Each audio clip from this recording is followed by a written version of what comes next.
just at the Colo River, having an afternoon after work all done, aren't we, buddy?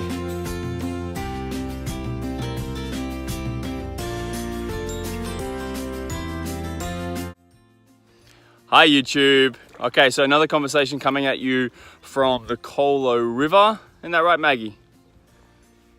Myself, Hamish and Maggie have just headed out on a Saturday afternoon after working this morning for a bit of a cheeky, easy-going hike.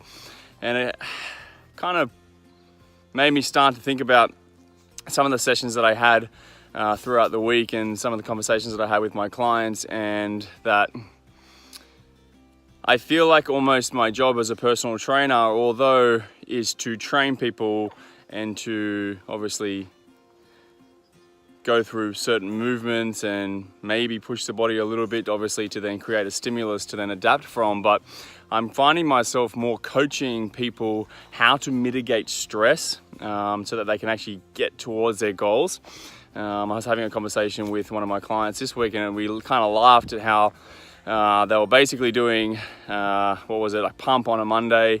Tuesday morning was spin, Wednesday morning was a boxing class. Like, these are all classes that they were doing. Thursday morning was a cycle class, and Friday was like this kind of mixed circuit type class, and then Saturday was usually like a double of one of these types of classes, and predominantly these classes were all Les Mills. So we kind of laugh at how they came to have a conversation with me, and they talked to me about what they were currently doing and what they sort of wanted out of their training. And their main goal was just to lean up and just to reduce a little bit of body fat that they haven't been able to do for some time now. Like most people, when you first start at the gym, it's pretty easy to get some sort of results out of your body because of what you've been doing versus now what you're about to do, because it's such a big change. But if you've been going to the gym for quite some time and you're not seeing any sort of results, and that's basically what was happening with his client. And my first response was that your entire basically routine needs to be shaken up, and we need to manipulate the two things that we have, which is volume and intensity, a whole lot more to then be a bit more periodized towards their goal, which was fat loss. And to do that, we had to cut a whole stack of volume and pretty much half, if not a quarter, some of the intensity that this person was doing.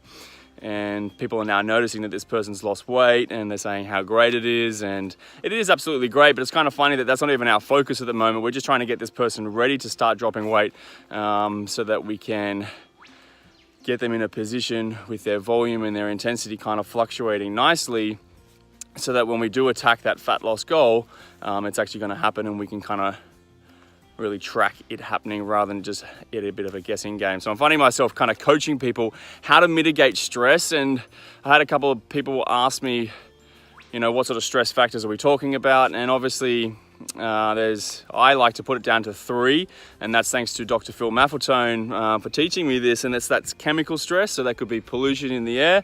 That could also be nutrition as well, of what you're eating. So if you're eating a whole lot of processed foods, it's going to create a whole lot of stress within your body.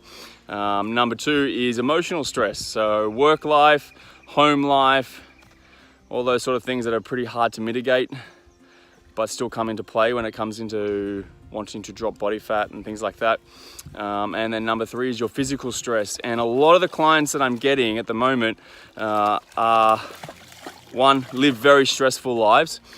So they're busy at work, so their emotional stress is quite high.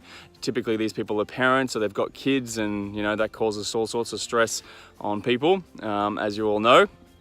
And then obviously chemical stress like nutrition, and these people are eating a whole bunch of processed foods. So you've got like these 3 categories of stress, and they're pretty much all elevated. And the first thing that I get people to do is mitigate that stress. If you want to drop some body fat and you want to allow yourself to lean up a little bit, then the first step is to mitigate stress. So improve your diet, get rid of the crap food is a great one, regardless of the calories that you're consuming.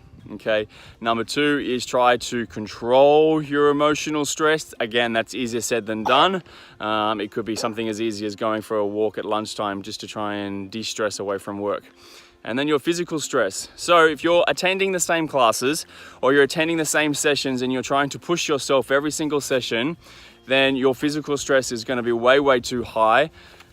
and yeah, energy balance is just going to cause a whole bunch of unwanted stress on your body that's not going to give you the results that you're after. So if you feel like you're one of these people, and I don't coach you and I don't train you, and you're feeling like you're not kind of getting anywhere, and you're doing almost the same sort of routine week in, week after, you're not really getting anywhere, then my tips would be is to how can you control or mitigate some of these stress factors, emotional, physical, and chemical, okay?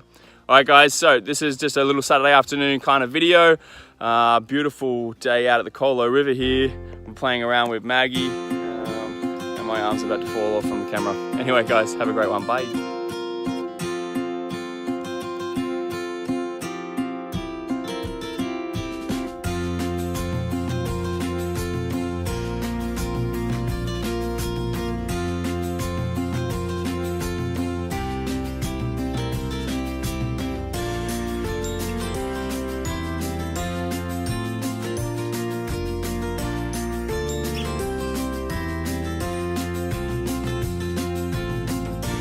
All right, so the frisbee's just at the bottom.